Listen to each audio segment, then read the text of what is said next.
Howdy doody everybody, my name is KevGuuey and welcome back to Fault, Silence the Pedant. If you missed the last episode, you can click on the eye in the top of the video to watch the previous episodes. Get caught up. Blocks. Queen Regan Rugenhyde, the second ruler of the country, established this military education institution for the development and teaching of battlecraft. It has a distinguished past from when it focused on close-quarter battlecraft. For a long time, it was the one and only institution of its kind in the entire Alliance. Back then, it apparently developed and taught simplified versions of battlecraft invented and used by Queen Regan herself on the battlefield. Most don't realize it nowadays, but it's generally agreed on in academia that the creation of clocks was what cemented Rugenhyde's military might. Even now, the institution still conducts training of military personnel.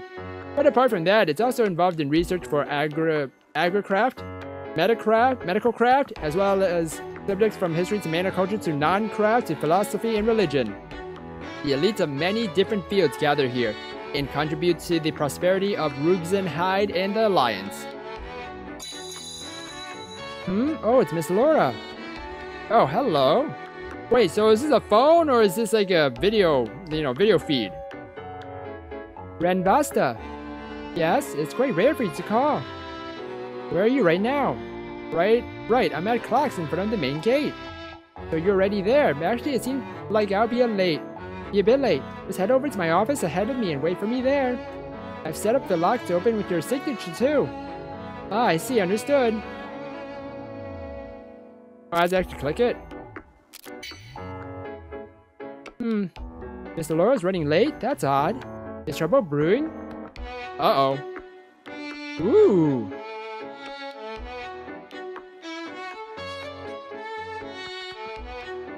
Seeing as she set the lock to open with my signature, did she expect to run late? Normally this place is completely locked down, not that I've ever tried going in, of course. It's been a while since I've been in Miss Laura's office. What a mess.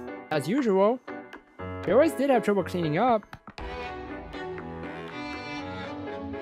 Ooh. Is there a way to like show what is highlighted?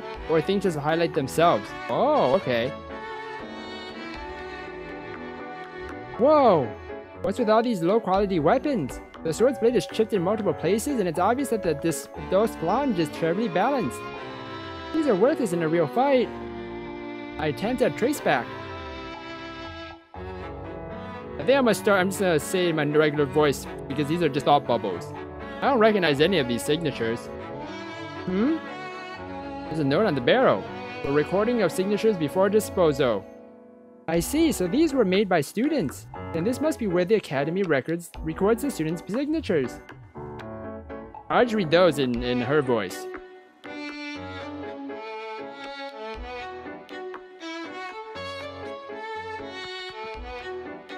Ah, okay, we got this thing. Alright, let's look at the shield. What's this shield? I attempt a traceback of the craft, but I can't see any signature. Which means it was made with old blacksmithing techniques, non-craft. Probably a part of her collection. Miss Laura happens to be a collector of weapons and armor. Judging by its appearance, it's not from Rugenhyde. There are marks of usage in all sorts of places on the shield. Just where does she even find these old things? Weapons and armor forged by traditional blacksmithing are far weaker and duller than ones created via manacraft. It's certainly no stretch to say that these things are virtually unusable on the battlefield. Chances are this is an antique. You really should hang this up on the wall rather than let it gather dust here.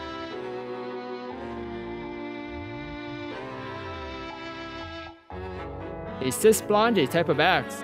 The traceback says that it's Miss Laura's signature. Made by Laura Ritona. I test the edge with my fingernail. Feels quite smooth. There seems to be a blade guard set in place by the signature, which makes the blade's edge completely round. It's set up such that when Miss Laura removes the guard using her signature, the blade's cutting edge will return. She just throws the axe so haphazardly in a barrel, so I suppose guarding the edge is standard practice? It'd be quite a problem if it fell over. Yeah. Still, does she even need to leave a weapon like this here? Seeing as she's an Ophian, she could easily make a cisplonge at will in an instant. Though I suppose it would be tiring. Ah, I see now. Taking a closer look at it, the ornamentation and edge are at best average. This is far too simple for someone like her. In other words, it's a sample splunge for later recreation. I suppose having to remake it every time would be a hassle. Interesting. Oh, we got so many things. Alright, let's watch it flash again. Oh, this lamp is the same one I use at home. Not that it matters at all. Oh. Oh, it's the same thing, okay. It's a water bottle. The cooling sediment inside releases a vivid light. Now I'm thirsty. I probably shouldn't just drink from this. What's this book? Life hack, double the output of your cooling sediment with a simple trick. What is Miss Laura up to? She must be really into this. Sounds like one of those ads. With the simple trick, you can do this. These are some tools for sediment inspection. The device can fill sediment with a certain proportion of mana as well as check quality of the sediment itself. It's filled with aqua mana and glows brightly. Considering she has a bottle of water next to it, maybe she's making cooling sediment with it. Miss Laura does love a good cold glass of water. Regardless of what people say or how strict she is, having a glance at her daily articles brings you some peace of mind. Alright, I think that's it. Oh, book. What is this? The reference book on offensive craft, it seems. There's something about using the minimum amount of mana needed for a blast with the maximum amount of synergy. Shaping mana into a pentagram. This is the first time I've heard of this. Let's see. Shaping mana, timing, quantity, and ratio. What? In theory, by having 5 people shaping the mana as given above, it is possible to achieve a level of synergy that can eradicate not just rocks but even steel. Yeah, getting someone to shape their mana with such perfect timing like that is humanly impossible, and to do it with 5 people, absurd, utterly preposterous. The concept is certainly interesting, but even though it's theoretically possible, it's not realistically doable. What a silly idea. This is the kind of thing that ought to stay in the realm of fantasy. Hmm? Oh, now that I look at the cover page, it's just some kind of trashy novel. Novels nowadays have such pointless background setting in them. By Alison Reveg. Alison Reveg wrote this? This is silly. Let's just forget I ever saw this. I managed to completely erase what I just read from my mind. I see. Is that it?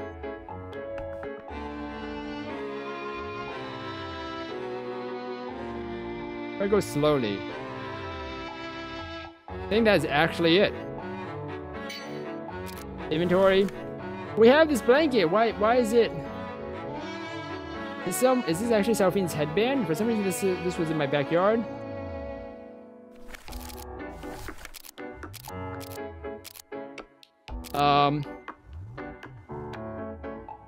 Got Flora. Hey, what's up? What's up, Flora? Sup? Wait, don't tell me you're going to greet me like that from now on. Guess where I am? Like, I care. Actually, I'm in Miss Laura's office right now. Oh, good girl, you actually went. Didn't I say I would?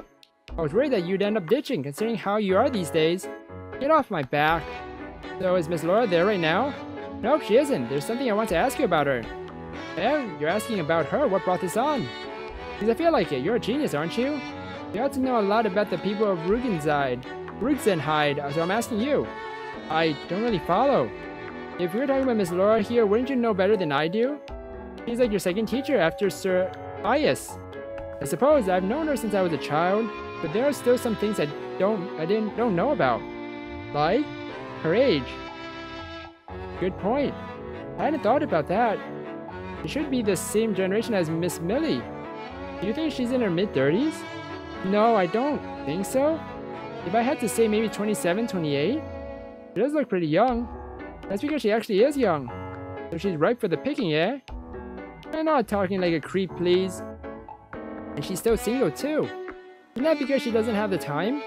I have to teach our clocks. I have to practice for the triple crafter exam and so on. I see. I figured no man would approach her because she's so straight-laced. Or if she likes girls. Maybe, I never thought about it. I suppose it's incredibly rude for us to speculate. It's pretty rare for you to want to talk about this stuff. I'm just bored by my lonesome waiting for her to get here. Thought maybe it'd be fun to spread a mean rumors too. Don't look at me if she starts trying to kill you. I was just joking, you know. If I actually did do that, death would be the least of my problems. Still, I can't possibly imagine Miss Laura getting all touchy-feely with anyone. True. Personally, the thought is just disgusting. Now that's a bit much. You're going to take the triple crafter exam? Just the other day, the application form arrived here. Wait, don't tell me you didn't know. I didn't. This is the first time I've heard. Oh dear, this is private information here, so I'm really not supposed to have told you? Gotcha, my lips are sealed. Thanks. Yeah. Oh. Oh, I should have caught Adia first. Oh. Can I go back? I guess I can't go back. Sorry to keep you waiting.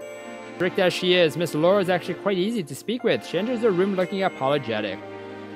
No, it's alright. The mood tenses for a split second. Was it not something minor? I hope you realize why I've had you come here instead of just giving you a call. Well, I'm kind of expecting to get chewed out for something, I guess. You applied for the dual crafter promotion exam 2 months ago, didn't you?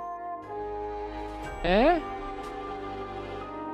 If there's anything I can do to help, please let me know.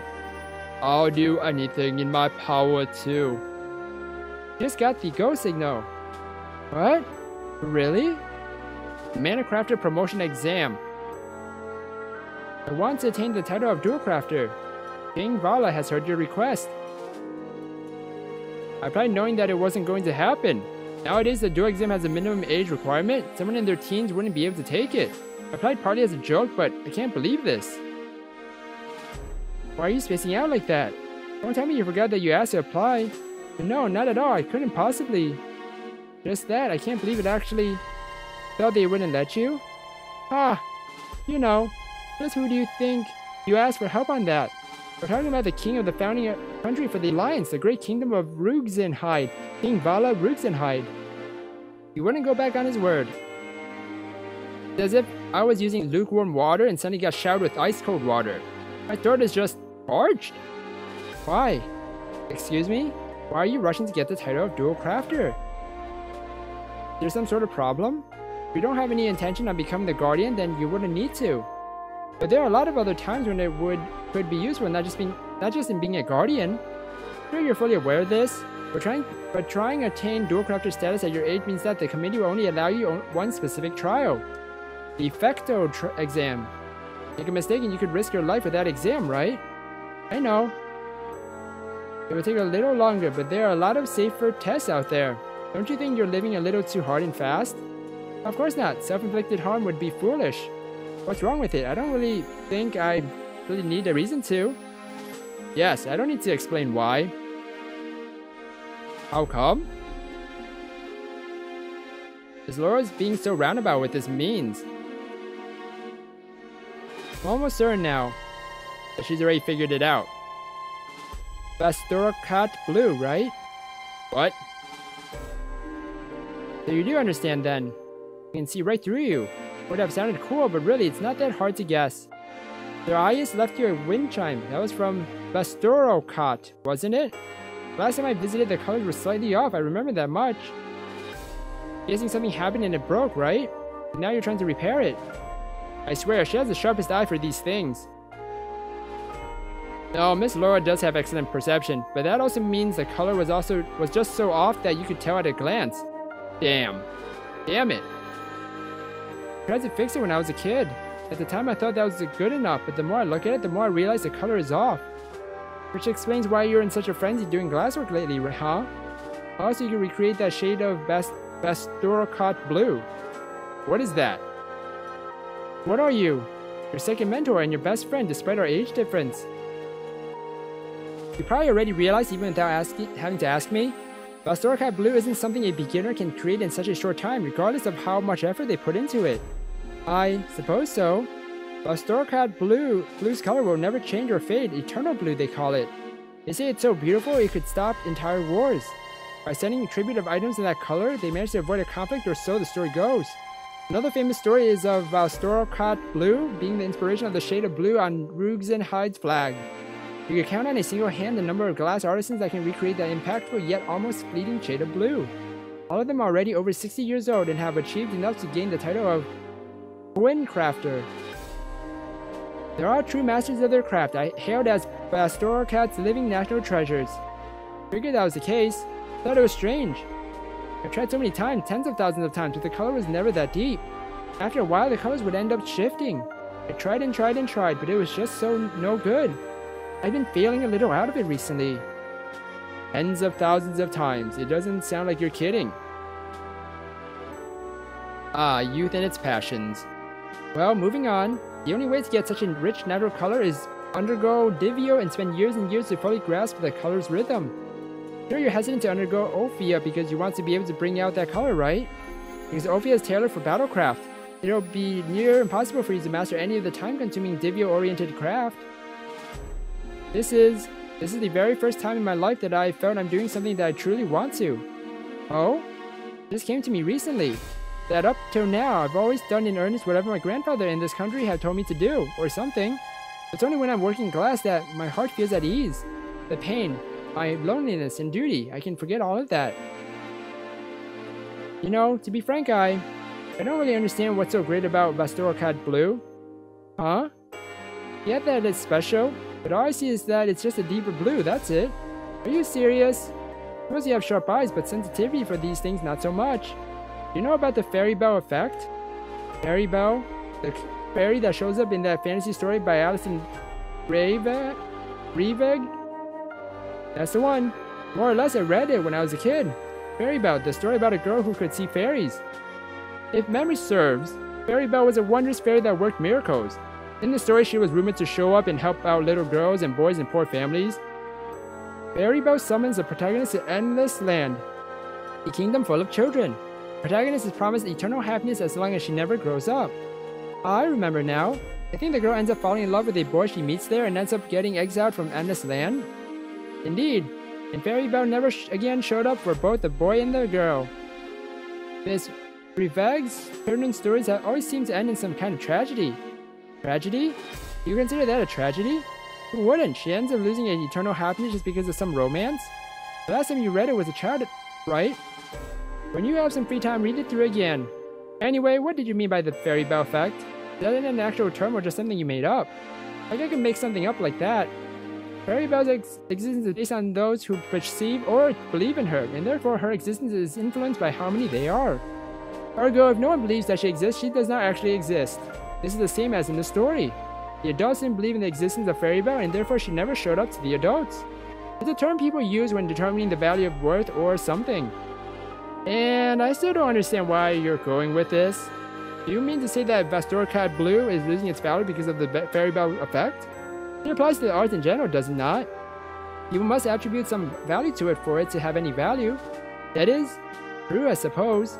As the times change, so does people's sense of values. That's simply how it is. That also means that pieces of art that no longer stir emotion in people will have their value. Their very reason to exist questioned. Which is why there are so few people now who can create these works of glass that have stopped conflicts. And there are things whose existences ought to be protected if this era doesn't understand them. And I agree. But even if that is the truth, the fact of the matter is that you will spend the rest of your life in a niche within a niche. The vast majority of society will be unable to understand you.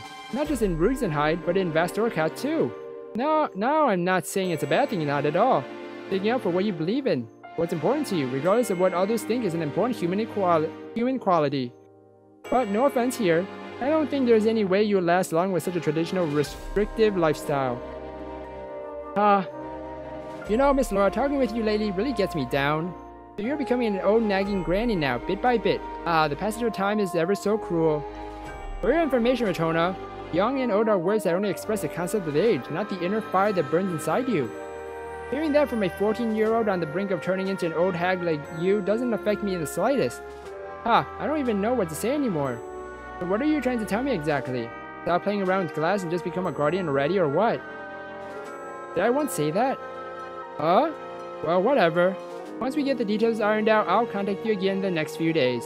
It's not too late to withdraw from the exam. Think about it carefully. That'll be all for today. If you excuse me then. Oh, just one more thing. I'm back here a little past noon tomorrow. Whether or not you'll be taking the Vhastoralkat exam, I'll be having Malpai make you some special gloves made for that. Figured I might as well get some made. Huh, Malpai, if that's the case, I can just drop by on the way home. No, per regulations, gloves have to be ordered and manufactured on school grounds to ensure they meet specifications. Don't be late, okay? Despite how she presents herself, she's incredibly busy. Understood. Wow, we just went through a lot of dialogue and a lot of story. If something about Vhastoralkat Blue and then the Tinkerbell effect or something like that. A lot of things I don't understand. But you know what? We're continuing on because this is very interesting to me. I like this. I like this. I hope you guys enjoyed this episode of False Silence the Pedant. If you guys did, then please slime that like button and subscribe down below for more awesome videos. Thank you everybody for watching this episode, and you will hear me in the next one. Bye!